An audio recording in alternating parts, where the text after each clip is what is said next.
और यही बात यहाँ पे समझाने का प्रश्न खड़ा करते कि भाई श्रेणी महाराज को कौन से संगीत से देकर नाम कर्म उपार्जन हुआ। ये बात यहाँ पे समझाने का प्रयत्न करते हैं। शास्त्र भगवंतों ने कहा कि सम्मिलित 3 प्रकार के औपसमिक, सायुसमिक और शाही समय, 3 समय की बात यहाँ पर समझाने का प्रयत्न भगवंत यानी कि शास्त्र भगवंत करते हुए बताया कि मिथ्यात्व मोहनीय, अनंतर बुद्धि, क्रोध, मान, माया और लोभ, ये सब होने से औपसमिक समय तो होता है। यहाँ पर बात करते कहा जाता है कि अंतर्मुरत की स्थिति वाला ये चारों गति के जीव खास अंतर्मुरत का समय है। कभी भी ये चारों गति के किसी भी जीव के अंदर किसी भी जीव को इसकी प्राप्ति हो सकती है। लेकिन यहाँ पे कहा मिथ्यात्व मोहनीय अनंतर बुद्धि कसा है, उसमें जो उदय आया हो उसका निर्मूल नाश कर, यानी कि संपूर्णता नाश करके जो उदय में आए हुए का उपशम करे, यानी कि सय और उपशम ये दोनों के द्वारा जो संकेत वो सायुग समिक कहा जाता है। इसकी स्थिति जो है वो 66 सागर पंथ की होती।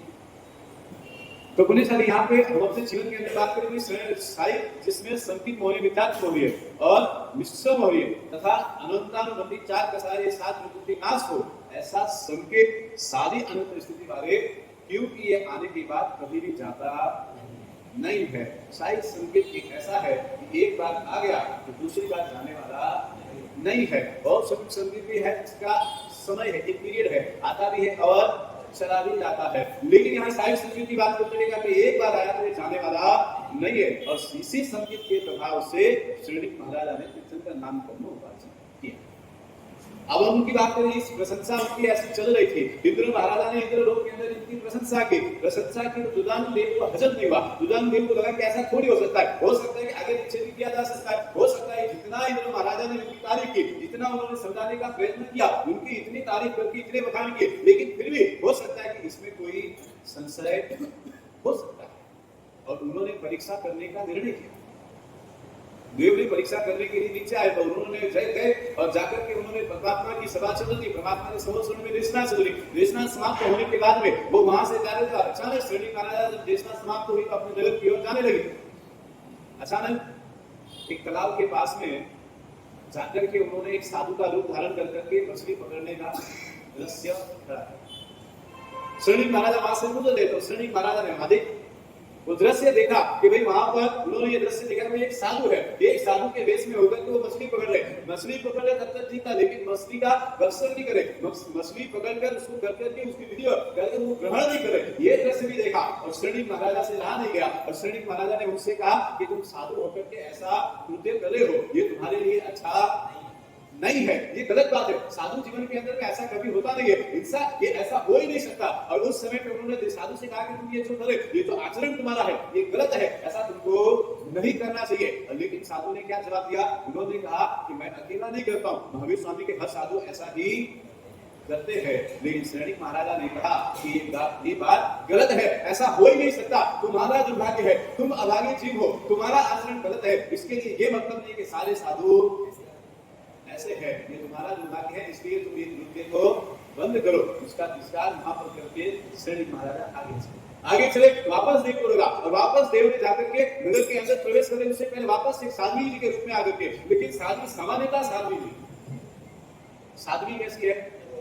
उनका रूप उन्होंने बनाया है, साध्वी के शरीर पर आभूषण है, साध्वी गर्भवती है, साध्वी मुंह में पान खा रहे हैं, साध्वी तांबूल से युक्त है और इस तरह से वो चल रहे थे। और ये श्रेणी महाराजा से देखा भी गया। वापस श्रेणी महाराजा ने उनसे कहा कि भगवान ये साध्वी जी, भगवान आप ऐसा क्यों कृत्य करें, ऐसा आचरण आपको करने की क्या जरूरत है, और इस तरह से आप करकर के क्या साबित करना चाहते, और आप इस तरह से करकर के ये गलत है, आपको ऐसा नहीं करना चाहिए। और साध्वी जी भगवान ने भी वही जवाब दिया। साध्वी जी ने क्या कहा कि मैं अकेली ऐसा नहीं करती हूँ, ये तो हर साध्वी जी भगवान ऐसा ही है और ऐसे ही करते हैं और ऐसे ही सारे साध्वी जी भी है। लेकिन फिर भी उस समय पर वहां पर श्री महाराजा ने ऐसे एक ही बात कही, ये जो तुम्हारा शासन के विरुद्ध का आचरण है, ये शासन के विरुद्ध का जो तुम्हारा कार्य है, ये तुम्हारे लिए सही नहीं है। और ऐसा दूसरा कोई भी साध्वी भगवान ऐसा आचरण करते नहीं है। ऐसे दृश्य सुनने के बाद में कभी कभी हमारे जीवन में यहाँ पे प्रश्न खड़ा होता है। आज के जमाने, अगर आज के युग की हम बात करें, हमारे समय को अगर हम अपनी दृष्टि अपनी बुद्धि से देखने का सोचने का प्रयत्न करें, साधु साध्वी भगवंत को अगर ऐसा समानता, अगर किसी भी भगवंत की हम बात करें और शायद कोई आचरण की बात आती है, कभी कभी जीवन के अंदर में ना चाहते शायद ऐसा कभी हो भी जाता है, लेकिन उसकी निंदा करने का अधिकार हमारे जीवन में हमारे पास में नहीं है। लेकिन हम निंदा करने से चूकते नहीं।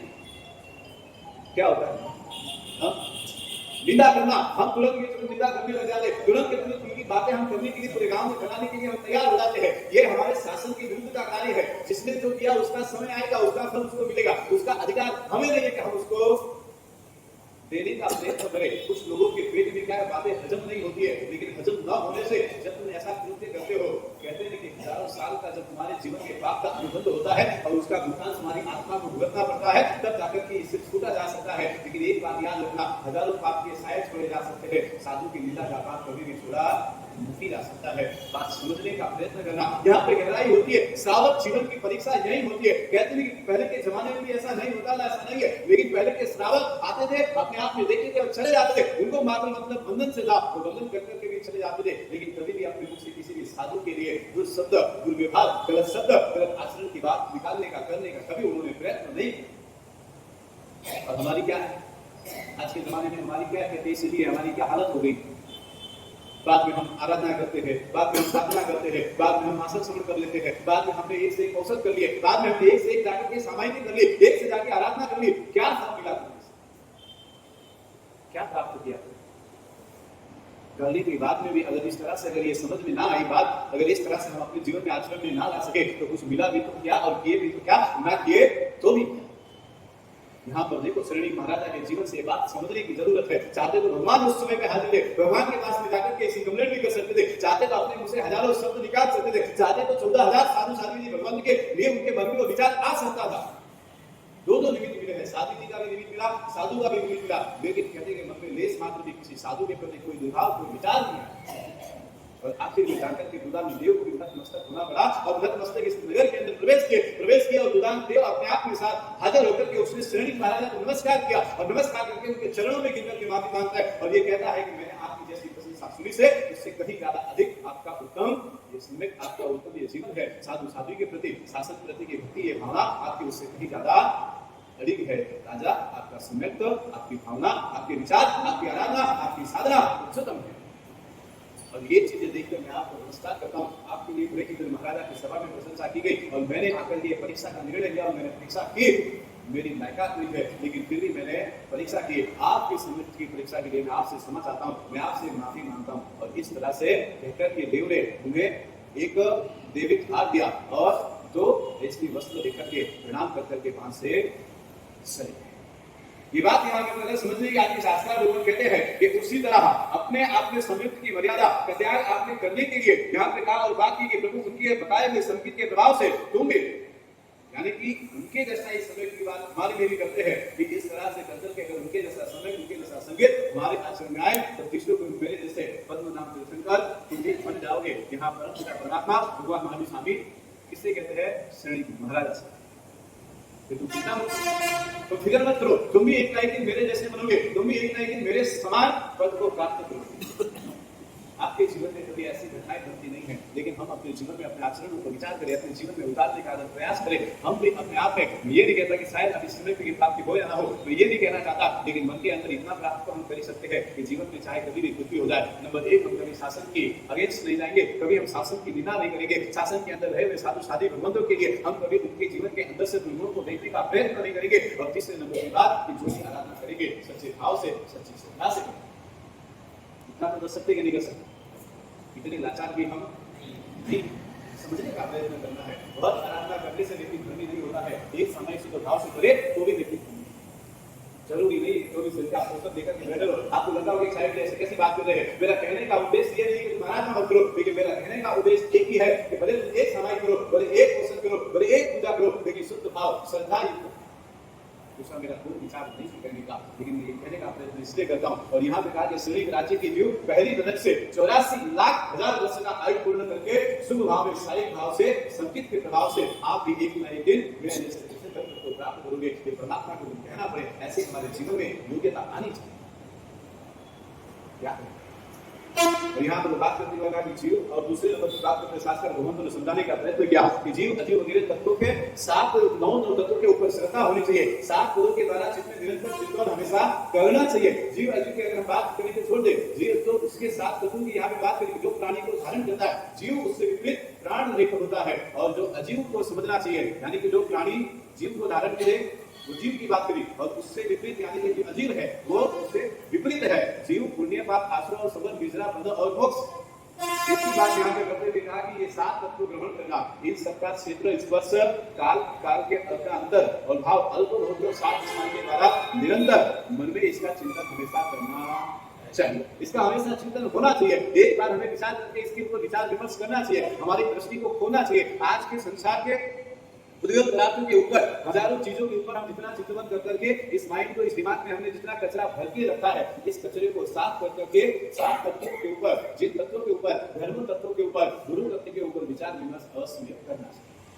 लेकिन आजकल का वीडियो हमारे ऑपरेटर को विचार आता नहीं है। हमारे धंधों की कहानी वर्णी चिंता ज्यादा है, हमारा परिवार में है बराबर हले लेके हाले लियो वर्णु चिंता ज्यादा है। हमारे परिवार में हमारा बेटा पढ़े रहे, थोड़ा मोटा लेने का काम करी, वर्णी चिंता ज्यादा है। आपको लगता है कि आप अपने बेटे को बहुत ज्यादा पढ़ा के, बहुत ज्यादा लिखा के, बहुत ज्यादा अच्छी डिग्री प्राप्त करा करके आप उसे बड़ा बना देंगे, वो अच्छा ही कार्य करेगा, आपको लगता है, आपके मन के अंदर इसका चिंतन है। लेकिन एक बात बताओ कि वो डिग्री में बनने के बाद में भी, अच्छा पढ़ने के बाद में भी अच्छा कार्य करेगा, इसी गारंटी आपके पास में है?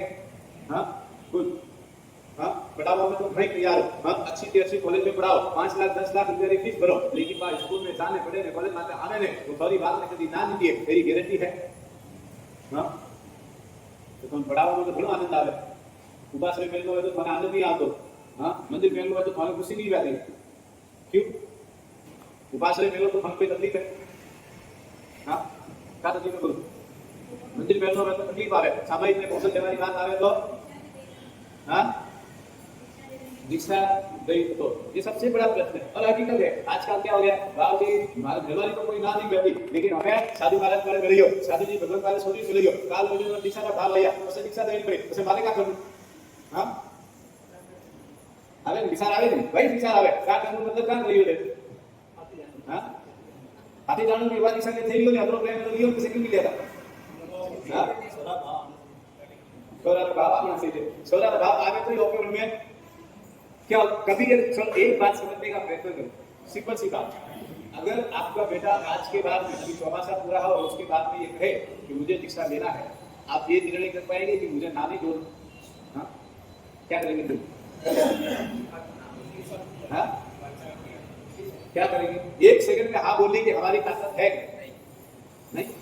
हमारी इतनी हमारे इतना हमारा सेंस नहीं है, इतना हमारे अंदर तो है नहीं कि हम हाँ बोल दें, क्योंकि हमें हमारे परमात्मा, हमारे गुरु, हमारे धर्म के प्रति वो श्रद्धा विश्वास ही नहीं है। और वही लड़का ये सच है कि मुझे कमाने के लिए अभी के अभी अमेरिका जाना है, उसकी सारी व्यवस्था पिताजी करो, तो उसके लिए आप हाँ करेंगे कि हाँ बोलेंगे? हाँ, उसके लिए आप हाँ बोलेंगे? हाँ बोलेंगे कि नहीं बोलेंगे? अमेरिका बनना जानो में तो है व्यवस्था करना से तैयार करेंगे कि नहीं करेंगे? पहला नी में बिचारा तो मगा में दाइयो, नी में तो मंगे लाओ, नी में तो जमीन बेचने पर दाइयो, लेकिन देना जरूरी है। ये बात आपको समझ में आती है। लेकिन अगर सही देने की बात करें, सही मार्ग पर जाने की बात करें, उसके लिए हमारी तैयारी नहीं है। हाँ, अभी वहां पे चलो ये 100 में से कोई एक तरफ का दिन है अच्छा कि मेरी बात वहां पे भेजना नहीं, वहां पे भेजना आप खाने का मौका आएगा, समझने की बात। सर यहाँ पे यही बात में समझाने का प्रयत्न करके शास्त्र भगवंतों ने कहा, परमात्मा संस्कृत नाम की पहली श्रद्धा कहते हैं, परम रहस्य परिचय भी उसे कहा गया है। यहाँ मात्र श्रद्धा केवल तात्विक श्रद्धा वालों की अधिकारी कहा गया है। अंगार मंदिर जैसे आचार्य भगवंतों की हमने बात सुनी, हमने कुछ समझने का प्रयत्न किया। और की वगैरह यहाँ पर बुद्धि के स्वामी स्थान रूप मंत्री अभय कुमार के तत्व से परिचय सर्वा सिद्ध का ऐसी शास्त्र भगवंतों ने यहाँ पर बात की। अभय कुमार की बात करते हुए हम श्रेणी महाराज के थोड़े पिछले जन्म यानी कि पिछले थोड़े उनके जीवन के पीछे जाने का अगर हम प्रयत्न करें तो यहाँ पर कहते हैं कि राजपुरी नगरी है, विशाल भव्यता से महल, और उस नगरी के अंदर प्रसन्नजीत राजा राज करते हैं और उनके 100 पुत्र श्रेणी से लगाकर के आदि उनके 100 पुत्र है और 100 पुत्र की परीक्षा उन्होंने सोचा कि परीक्षा लेनी चाहिए और परीक्षा लेने के लिए उन्होंने 100 पुत्र खीर के मंगाए और खीर मंगा करके सबको दिया और साथ में 100 पुत्र उनके पीछे उनके सामने छोड़ दिए। क्या होगा?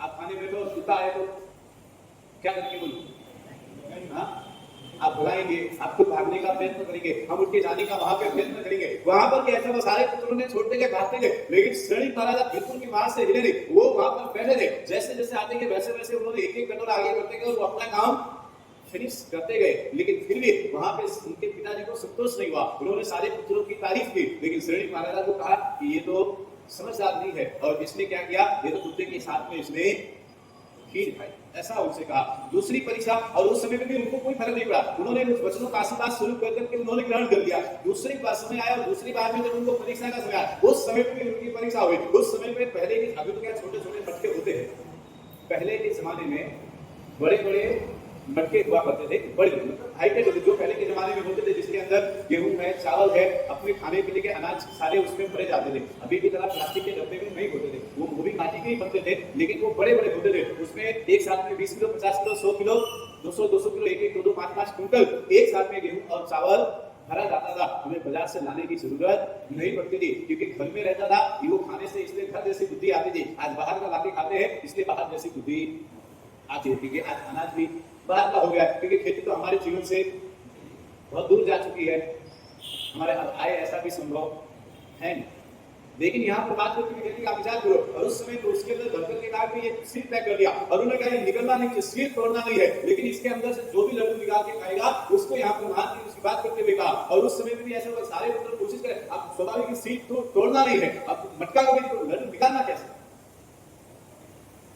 और उस समय में सलीम महाराज ने बुद्धि लगाई और उन्होंने चूरा चूरा कर करके उसको उल्टा कर करके उसमें से लड्डू निकालने के ऊपर प्रयत्न किया, लेकिन लड्डू तो निकाल, अब वो चूरा हो चुका है। अब जैसे जैसे चूरा हो रहा है, वैसे वैसे थोड़ा थोड़ा गिर रहा है, और उसी को हमने खाने का प्रयत्न किया। तो उस समय में सारे पुत्रों की तो तारीफ उन्होंने कर दी, लेकिन सलीम महाराज के लिए क्या कहा, केवल तुमने राम के जैसा काम किया है, इसलिए तुम्हारी बुद्धि भी राम के जैसी है। और उसके बाद में वहां पर कहा कि अभी तो परीक्षा हो गई, सारे पुत्रों सबको एक ही राज्य दे दिया, लेकिन श्रेणी महाराज कुछ नहीं मिला, फिर भी उनके मन में कोई द्वेष भाव नहीं आया, उनके मन में कोई खेद नहीं, और उन्होंने एक दिन नगर छोड़कर जाने का प्रयत्न किया। नगर छोड़कर चले गए, और नगर छोड़कर चले गए। अब वहां से राजपुरी से निकलकर वहां से वो राज्य छोड़कर चले गए और गए, तो वहां पे बेनातक नगर के वहां पर पहुंचे, और बेनातक नगर में एक सृष्टि के दुकान पर बैठे। तो सृष्टि की दुकान पर जब बैठे, तो उसके दुकान पर पूरा दिन बैठे रहे। अब अचानक गए हैं, ना कोई चांद है और ना ही कोई पहचान है, हमारे तुम्हारे जैसे होशियार तो है नहीं। हाँ, चलो करीब दुकान में आते जाओ, 2 मिनट बाद करो, फोन करो, व्हाट्सएप करो, मैसेज करो, हैंड व्यवस्था फटाफट पास कराओ, ऑनलाइन होटल बुकिंग कराओ, फटाफट एसी वाली रूम चाहिए तो हैंड बुकिंग कराओ, डॉक्टर तो सेट हो जाओ कि कोई हमें तो 5 दिन से रूम दे रहो, बस सिर्फ पैसे विसा करिए। लेकिन वहां पे ऐसी कोई बात नहीं उनके जीवन में, लेकिन वहां बैठने से पूरे दिन में सृष्टि का धंधा अच्छा। तो सृष्टि को लगा कि व्यक्ति जो कुछ तो है, क्योंकि आज पूरा दिन में मैं जितना कमाता हूँ इतना मैंने कभी भी कमाया नहीं, इसके बैठने से तो माने की व्यक्ति का अनुभव को जगह में तो क्या वो तो बिजनेस में बैठा ऑपरेट का लेगा, और बिजनेस में ऑपरेट हाल है। आपके मन में क्या आएगा, आपके मन में यही आएगा ना कि हमारा तो बिजनेस हमारी वजह से चल रहा है। कोई व्यक्ति आपके चलो मान लो दुकान पे आकर के पूरा दिन कोई भिखारी बैठे, लेकिन फिर भी आपके मन में आएगा ये भिखारी बैठा है इसलिए मेरा धंधा अच्छा चल रहा है। हाँ, आपके मन में कभी नहीं आएगा, ऐसा विचार आता है जब नहीं आता, क्योंकि हमने कभी उस तरफ नजर किया ही नहीं है। हम एक बात समझने का प्रयत्न करना है। एक चाय वाला होता है,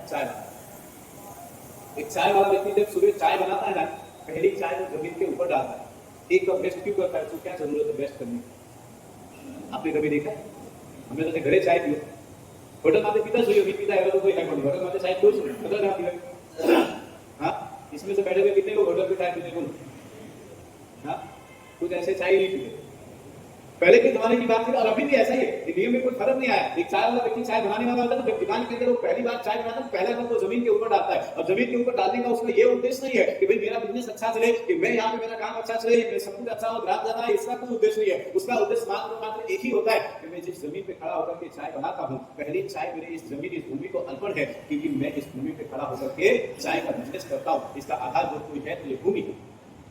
आपके दिमाग में कभी ऐसा ख्याल आता है? हाँ, जिस दुकान से आप पैसा कमाते हो, कभी आपके जीवन में आता है कि जिस दुकान में रहकर के मैंने करोड़ों कमाए, जिस दुकान में रहकर के मैंने हजारों करोड़ कमाए, उसके प्रति आपके जीवन में सम्मान होता है, लेकिन उस दुकान का सम्मान करना ऐसा कभी भाव आता है?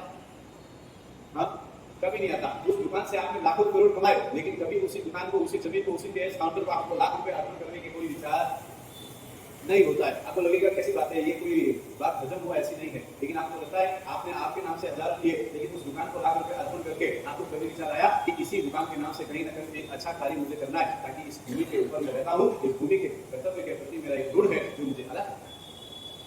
और वहां पर विचार करने बात करने समझने का प्रयत्न, सृष्टि को वहां अच्छा चला, उसने मुझे पूछा कि आज किसी अधिक ने कहा किसी का आदमी नहीं, उन्होंने कहा विराट में आते हैं, आप मुझे स्वीकार कर लो। उन्होंने स्वीकार किया, घर लेकर के उनको सपना आया था कि भाई मेरी बेटी के लिए मेरे एक अच्छे वर्ग की जरूरत है, और मुझे ऐसा सत्पुरुष गुण मिला। समय गया, उसके साथ में शादी हुई, शादी होने के बाद में सालों साल बीते, समय गया, समय होने के बाद उनको गर्भवती भी हुई, वो सुभद्रा वहां पे गर्भवती हुई। और वहां पे सुनंदा गर्भवती हुई और गर्भवती होने के बाद में एक दिन अचानक समय आया कि प्रसन्नजीत राजा, तुम्हारे जो पिता है वो बीमार है, उनकी अवस्था ठीक नहीं, अंतिम समय है और तुम्हें लेने के लिए भेजा।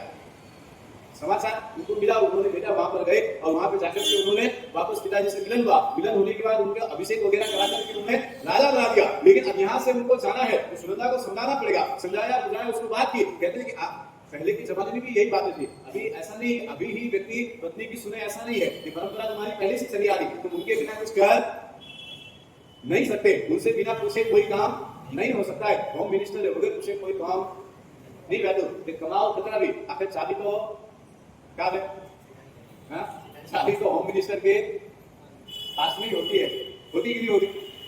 ध्यान रखो नहीं, चाबी तो माना वाली है, ऐसे थोड़े शिक्षा में तो पास थोड़े बना दी मांगना पे, तेरी तो थोड़ी जिंदगी है, कमाओ दे खुद અને मांगो पासो होम मिनिस्टर भी बड़े। ऐसी ही हमारी हालत है, हमारी ऐसी हमारी जिंदगी है। और वहां पर उन्होंने समझाने का प्रयत्न किया, समझा बुझा कर वहां से उनको निकल गए। लेकिन सुनंदा ने कहा कि चलो अभी ये पुत्र जब जन्म देगा, पिता के बारे में पूछेंगे, मैं उसको क्या जवाब दूंगी?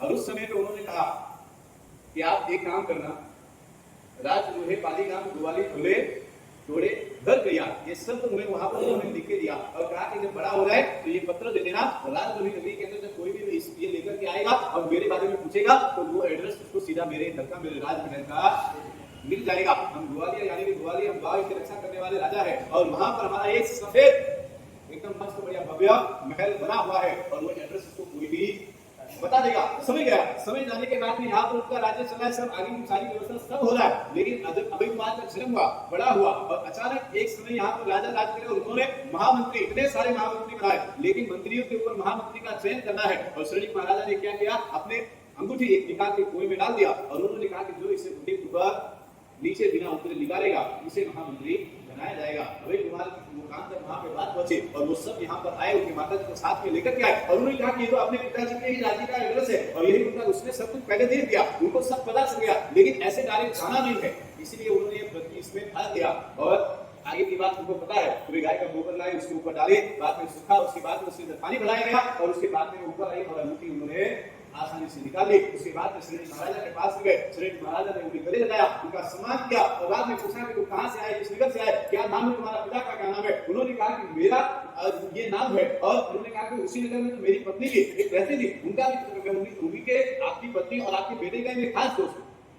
क्या कहा? ये नहीं कहा कि मैं आपका ही पुत्र हूं, लेकिन क्या कहा कि मैं आपकी ही पत्नी, आपके ही पुत्र का खास दोस्त हूं, कहां पे? आपके राज्य के बाहर ही उनको ठहराया है मैंने, आप वहां पे चलो। और वहां पे गए, सुनंदा से मिले, सुनंदा से मिलके बस आनंद हुआ, खुशी हुई और उसके बाद में उन्होंने कहा कि अपने पुत्र की बात से हुई ले तो पुत्र कहां है? और उस समय पे सुनंदा ने कहा कि जो आपको यहाँ पर लेके आया है, जिसने आइए आपकी प्रतियोगिता जीता है, वही आपका पुत्र अभय कुमार है। आप विचार करो, सैनिक जब वहां से निकल रहे थे तभी उन्होंने कहा था कि इसका नाम अभय रखना। उस समय पे कोई ज्योतिष की जरूरत नहीं थी, उस समय किसी को पूछने के लिए नहीं गए थे, उस समय कोई दुनिया बनाने नहीं गए थे। उन्होंने बात में खाली यही कहा जब ये जन्म हुआ इसका और इसका नाम अभय रखना है और अभय रखा गया। हमारे राष्ट्र क्या, हमारे तो नाम के भी दुनिया भर के चर्चे हैं, इतने सुंदर सुंदर नामों को छोड़कर दुनिया भर के जिसका कोई मीनिंग नहीं है, जिसकी कोई महत्ता नहीं है, जिसकी कोई आस्था नहीं है, ऐसे हजारों नाम, लेटेस्ट मॉडल वाले नाम। हाँ, आज तो क्या हो गया, माँ की इच्छा हो कि एक नाम रखना है, माँ की इच्छा हो कि द्वीप नाम रखना है, पिता का नाम हो तो दूसरा नाम रखना है, उसको नहीं तो लेटेस्ट में नाम रख रहे हैं, दुनिया भर के नाम, दुनिया भर की चर्चा, लेकिन नाम का कोई मीनिंग नहीं, कोई संस्कार।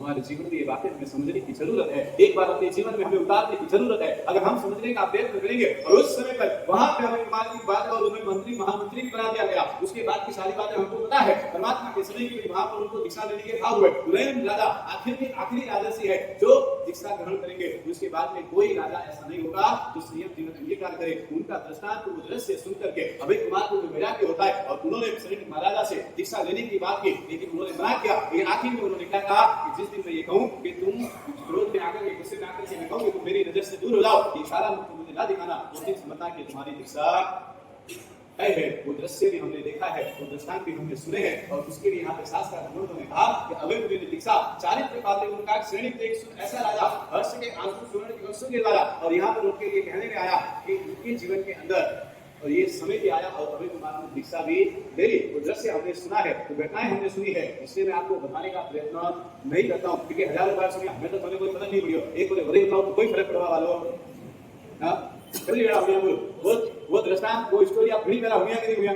हाँ कितना जना आपने कितना जना मास्टर आपने क्या किया प्लान किया लेकिन हमें तो कोई पता हो सकता है आपके मुंह से सुनने से फर्क पड़ जाए। हाँ आपके मुंह से सुनने से फर्क पड़ जाए। ऐसा लोग उसी बात है तो घुमा दो फिर हाँ वैजाग की बालों की बात अलग है। अभी ये तो भाई विशाखापट्टनम है, विशाखापट्टनम में तो कभी भी और कुछ भी हो सकता है। अब क्या हो सकता है उसका पता नहीं है लेकिन हो जरूर सकता है। असंभव चीजें असंभव हो सकती है यहाँ। असंभव को संभव करने वाले दाता है। आप सुन लो और शायद हमारे जीवन में परिवर्तन आ सकता है। संभव को असंभव कर दे और असंभव को संभव कर दे, उसका नाम संभवना दाता है। लेकिन संभवना दाता तो करे सीखा है। हमें थोड़े करवानी जरूरत बात कह रहे हैं मुझे घणी करियो तुम्हारे अड्डे तक लाया हमें थे करियो तो हमें आवी तो है कि भगवान के लिए थे क्या करियो हम क्या करेंगे? यहाँ पर हमारे लिए प्रश्न खड़ा होता है। हमारे जीवन के अंदर यहाँ तक पहुंचाने का काम भगवान ने किया, यहाँ से आगे चलने का काम आपको स्वयं करना। बात समझ में आती कि नहीं आती? हाँ एक बात समझने की जरूरत है कि कहती है माँ चलना सिखाती है, पूरी जिंदगी आपको हाथ पकड़ के चला के लेके नहीं जाती है। तो एक बात समझने की जरूरत है। कहते हैं जब हमें चलना नहीं आता तो माँ थोड़ी देर चलाती है, बाद में छोड़ देती है, हमें तो थारा हिसाब से ही कुछ होगा। यही होता है ना, पूरी जिंदगी आपको चलने के लिए तो सिखाने वाला नहीं है। परमात्मा ने भी धर्म बता दिया, परमात्मा ने भी मार्ग बता दिया, परमात्मा ने भी आपके लिए धर्म की स्थापना कर दी। आप तो वहां तक लेकर के आ गए, लेकिन आखिर में आगे चलने का काम तो आपको स्वयं ही करना है। और यहाँ पे कहा गया अभी दीक्षा चारित्र पालते हुए सर्वार्थ सिद्ध विमान में देव हुए। और यहाँ पर परमात्मा संस्कृत नाम की श्रद्धा सफल की आप जीवन के अंदर में इस तरह से आगे बढ़ो, यही कामना यहाँ पर करते हुए शास्त्र भगवान ये हमें उपदेश समझाने का प्रयत्न करते हुए उन्होंने समझाने का प्रयत्न किया। आगे के जीवन की अगर हम बात देखने जाए, हमारे जीवन की समस्याएं बड़ी संगीत की बात है। श्रद्धा समय पर हमारा मजबूत होना चाहिए। अगर एक बार अभय कुमार जैसा आ जाए, एक बार श्री महाराजा जैसा आ जाए तो यहाँ पे जितने लोग बैठे हैं सबको समय की प्राप्ति हो सकती है और सभी तीर्थंकर बनकर के अपने जीवन में कहीं के कहीं सिद्ध शिला पर पहुंच सकते हैं। आपको सिद्ध बनना है या तीर्थंकर बनना है? सिद्धि बनू है, मेहनत तो करनी पड़ी है, बस फटाफट सिद्ध बन जाओ, फटाफट जाओ। कितने जाएंगे अभी के लिए तो हाँ, लेकिन बनना तो सीधा ही है। कोई मेहनत करने की जरूरत नहीं पड़े, बड़े आराम से इसको इजीली केवल ज्ञान की प्राप्ति मिल जाए। इतना आसान लगता है सिद्ध बनना भी, इतना आसान है। तो बहुत आसान है। भाव आना चाहिए, वहां तक पहुंचने चाहिए, उसके लिए पुरुषार्थ करना पड़ता है। पुरुषार्थ के बिना कुछ भी होने वाला नहीं है। और यहाँ पर हम अपने जीवन की बात करते हुए कहते हैं यहाँ पर यही समय की पहचान, इस समय जब हमारे जीवन में आएगा, इस समय की प्राप्ति जब हमारे जीवन में आ जाए, हम अपने जीवन का उद्धार कर सकते हैं। परंतु जब परमात्मा के वचनों के ऊपर ये श्रद्धा अखंड तरह से रहेगी, स्नेह संगत के ऊपर ये श्रद्धा परमात्मा के वचन देव गुरु धर्म के ऊपर आए, हमारा कल्याण अवश्य हो सकता है। पुण्यशाली जीवन के अंदर बहुत ही सुंदर तरीके से आज हमारी जिंदगी मिली है, आज इतनी आसानी से जिंदगी गुजर रही है। हमें लगता है कि हमारे जीवन के अंदर में किसी चीज की कोई कमी नहीं है। हमारी बात चलने की उत्साह शक्ति की, हमने उत्साह शक्ति की बात को हमने देखने का प्रयत्न किया। दूसरे नंबर की बात करते हुए कहा कि दूसरे नंबर की शक्ति यानी कि हमारी संकल्प शक्ति, हमारी संकल्प शक्ति मजबूत होनी चाहिए। सबको आगे जाना है, सबको बढ़ना है, सबको पहुंचना है, सबको अपने अपने कार्य के लिए, अपने अपने जीवन के लिए हर एक जाति हर एक पद को प्राप्त करना है। लेकिन संकल्प शक्ति जो हमारी है वो हमारी संकल्प शक्ति दृढ़ अखंड गलत निर्णय नहीं है, निश्चय हमारी ऐसी शक्ति नहीं है। लेकिन आपके जीवन में कभी कभी क्या होता है, हम कमजोर हो जाते हैं। थोड़ा सा भी दुख आए, थोड़ी सी भी विचार आए, थोड़ी सी भी चिंताएं आए, हम कमजोर हो जाते हैं। हमें लगता है कि हम अब कमजोर हो चुके हैं, अब हम यहाँ से आगे नहीं बढ़ सकते हैं। एक दुकान आपने की दुकान में नुकसान होता है, आप दुकान बंद करने का विचार करते हैं। आपने एक उपास किया, 2 उपास किया, 10 उपास तक पहुंचे और 10 उपास के बाद में 11वां उपास आया, आपको तकलीफ हुई, आपको लगता है अब मेरे से मासिक स्मरण नहीं होगा। आपको लगता है कि मैंने 5 दिन 15 दिन 20 दिन गौतम बुद्ध तक तो कर लिया, लेकिन अब इसके बाद अब कैपेसिटी नहीं है, अब नहीं कर सकते हैं। सिद्धि तक की 4 बारी चढ़ने के बाद में आपको लगता है अब 5वीं बारी नहीं पहुंच पाएंगे। हमारी संकल्प शक्ति जो है वहां पे कमजोर हो जाती है, इसीलिए हम पीछे हट जाते हैं। बच्चे को हम सुधारने का प्रयत्न करते हैं। बहुत सारे माँ बाप का सबसे पहला प्रश्न, सबसे बड़ी समस्या ये होती है, बाल के बच्चा हम पे भी है, अतरो अजमाओ, अतरो बोलो, अतरो सिलाओ, उन्होंने कोई पढ़ा नहीं पड़ता। आजकल क्या हो गया, यही हो गया है। आपका बच्चा आपकी बात निसंकोच बिना प्रश्न किए मान ले, ऐसा कभी हुआ है जीवन में? खुद ना प्रश्न गहरा 50 साल 60 साल की जिंदगी में, 40 साल की जिंदगी में, अगर मतलब समझ लो जितने भी साल के बच्चे हैं और जितने साल के हुए हो, इतने साल के अंदर में पिता ने एक बात को कहा हो और उसे बिना प्रश्न किए सहजता से स्वीकार कर लिया हो, ये संस्कार आपने अपने बच्चों के अंदर डाले हैं कि नहीं? है कोई ऐसा? हाँ, मेरा आपको देखने के कोई फायदा नहीं।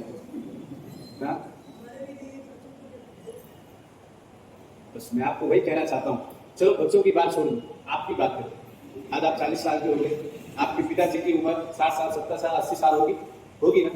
हाँ, 80 साल में अगर पिताजी एक बात को उन्होंने सहज आपसे कह दिया और आपने स्वीकार कर लिया, ऐसा मतलब चलो बच्चों की बात को छोड़ दो, हम आपकी बात लेते हैं।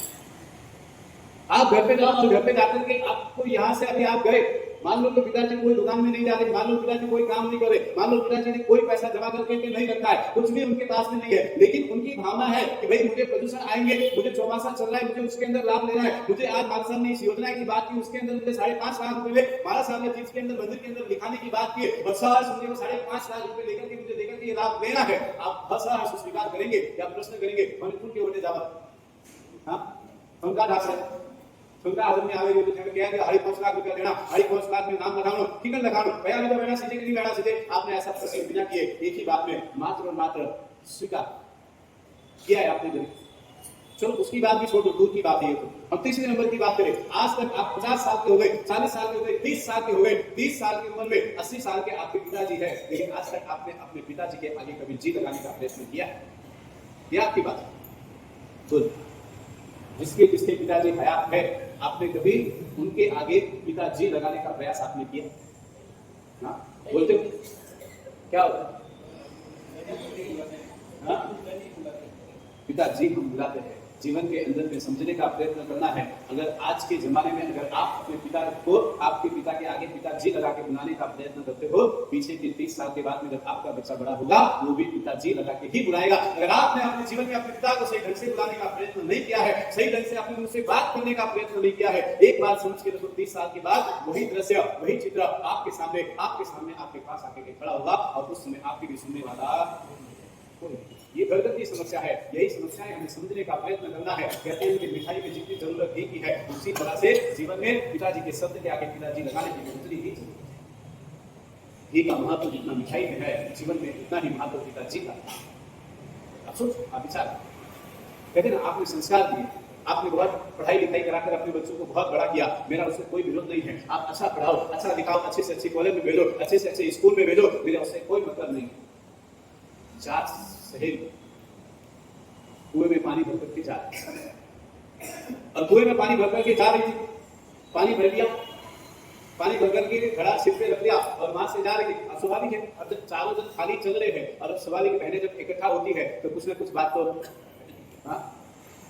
होती है, चाहे फिर वो प्रवचन में इकट्ठा हो, चाहे वो सभा में इकट्ठा हो, चाहे वो घर पे इकट्ठा हो, चाहे वो होटल में हो, चाहे किसी पार्टी में हो, लेकिन वही सारी बात तो वही से वह नहीं बैठे। हाँ भाइयों भी करी सही, मगड़े करोगे भाई नहीं करता। हाँ, तो यहाँ पे बातें तो होती है, बेचारा कह रहे बताओ कि भाई थोड़ी एक करो, भाइयों भी करी से करें। हाँ, तो यहाँ बात आती है, हम कभी भी कहते हैं कि एक बार ऐसा एक बच्चे ने उससे पूछा कि साहिब जी, मैंने पूछा कि आज के जमाने में सबसे फास्ट जमाना किसका है समाचार पहुंचाने के लिए? एक बच्चे ने कहा ईमेल का जमाना है, एक बच्चे ने कहा कि जीमेल का जमाना है, और 8 साल के बच्चे ने कहा साहिब जी ये दोनों तो बहुत लेट है, सबसे ज्यादा फास्ट जमाना फीमेल का है, बहुत जल्दी समाचार पहुंच गया। हमारी भी हालत ऐसी, बात समझ में आई कि नहीं आ रही? साहिब जी आजकल ईमेल का जमाना नहीं है, आजकल अगर आपको समाचार पहुंचाने हैं, आपके कार्यक्रम की एडवर्टाइज करनी है, फीमेल का जमाना है, आप एक बार बोलो पूरे गांव में तुरंत पहुंच जाएंगे। हमारी ये समस्या है, समझ में आ रही है? तो यहाँ पर बात होगी चारों दिन चल रहे, और पहली बहन ने कहा कि मेरा बेटा इतना बड़ा डॉक्टर है, इतनी अच्छी डिग्री करके इतना बड़ा पढ़ करके उसने इतने बड़े नाम कमाया, आज उसके रोज पेपर में फोटो आते हैं, टीवी में उसका कहते हैं कि इंटरव्यू होता है, सब होता है, इतना बड़ा नाम है।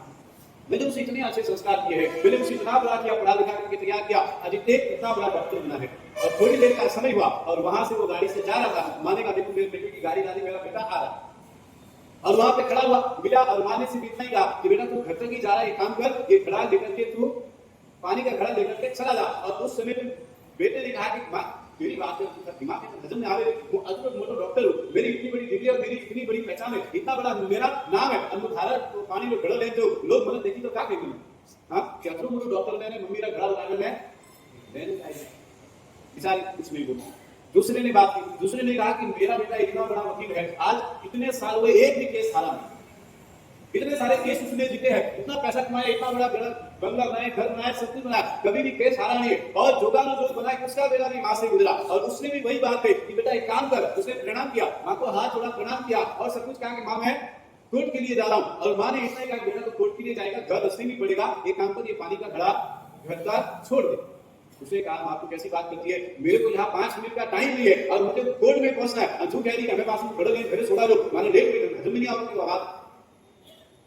और वहां पर उसने भी नहीं उठाया, वहां पर उसने भी चुप हो गए। तीसरी महिला ने कहा कि उनको पता है मेरे बेटे को मैंने इतना बड़ा इंजीनियर बनाया है कि आज मेरे बेटे के बिना राज्य के अंदर कोई सिग्नेचर के बिना कोई मेरे इतने बड़े इंजीनियर है कि कोई बिल्डिंग बनना संभव नहीं है। उसकी सिग्नेचर के बिना उसको मतलब घर के अंदर बिल्कुल भी टाइम नहीं है, 1 मिनट के लिए खाने का टाइम नहीं है। इतना तो उसका प्रोजेक्ट चलता है, इतना काम करता है, इतना बड़ा मेरे बेटे का नाम है। संजोग बना उसका भी आना वहीं से हुआ।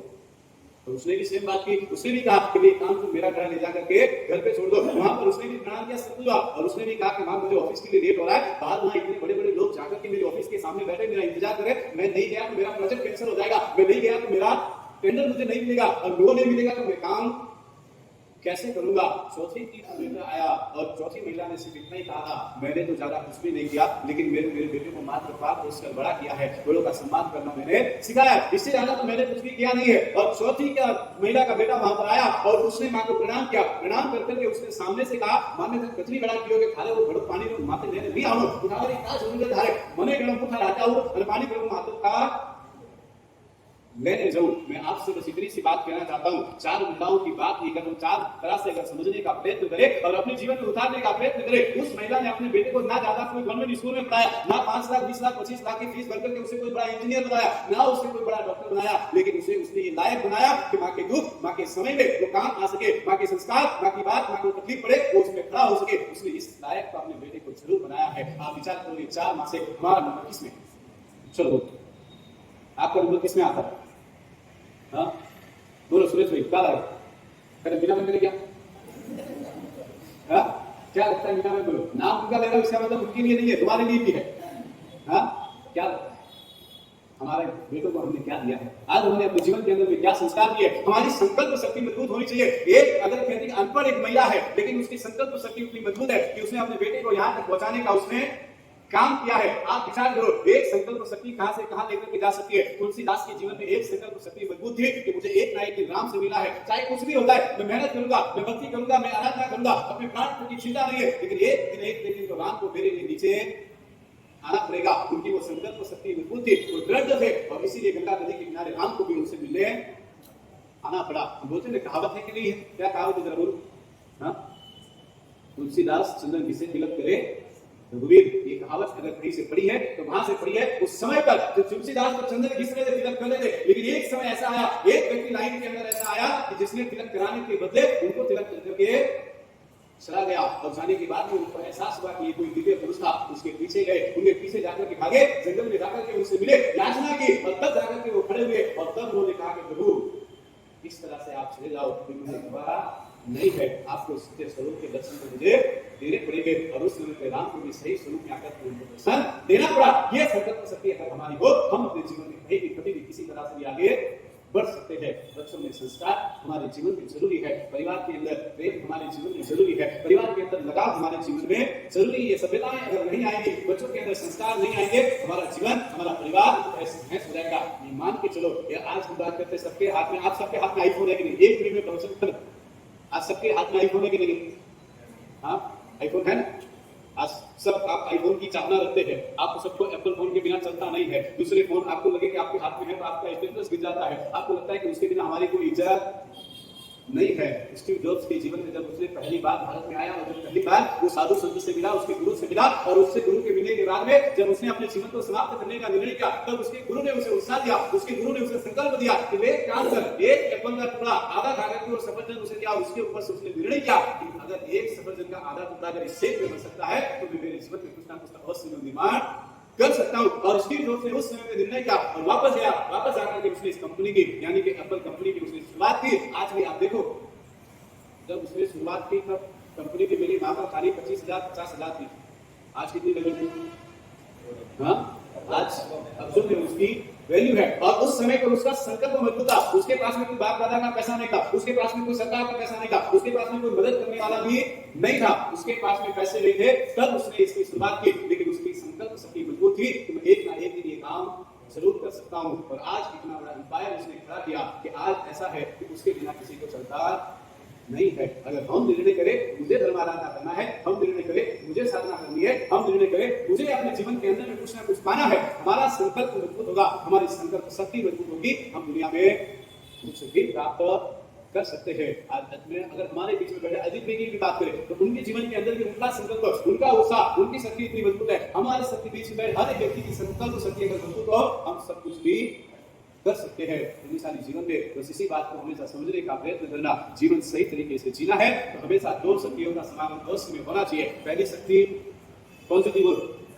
हाँ, पहली शक्ति उत्साह शक्ति और दूसरी शक्ति संकल्प शक्ति, तीसरी शक्ति यानी कि पुण्य शक्ति, उसकी बात हम बाद में करेंगे। संकल्प शक्ति मजबूत हो। अभी एक भगवंत की बात है, अमृत किया, अमृत के ऊपर उन्होंने सिद्धि तक भी किया और सिद्धि तक के ऊपर भी उन्होंने एक संकल्प करते थे, अभी भी उनका करना होने वाला है। आप विचार करो, व्यक्ति अमृत और अमृत के ऊपर सिद्धि तक और सिद्धि तक के ऊपर कहां से कहां वो तपस्या का विपाक बांट सकते हैं। ऐसे भगवंत भी आज के समय में इसी शासन के अंदर हमें देखने को मिलते हैं। संकल्प शक्ति मजबूत हो, हम कुछ भी कर सकते हैं। खाली बस इसी तरह से आगे बढ़े, यही शुभ मंगल भाव।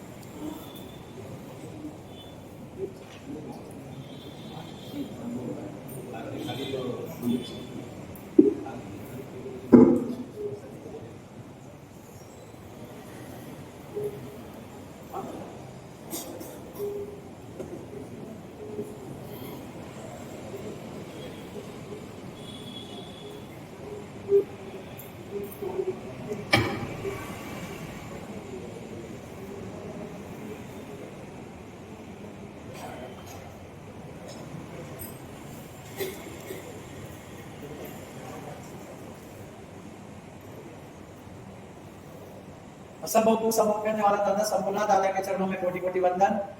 पाठ पर विराजित कामदेश वस्तु योगाचार्य परम पूज्य आचार्य भगवान भक्ति रत्न श्री सती महाराज साहब, सरल स्वभावी मुनि भगवान परम पूज्य श्री भाग्यचंद्र विजय जी महाराज साहब, कार्य लक्ष्मी भगवान परम पूज्य भक्ति दर्शन विजय जी महाराज साहब के चरणों में कोटि कोटि वंदन।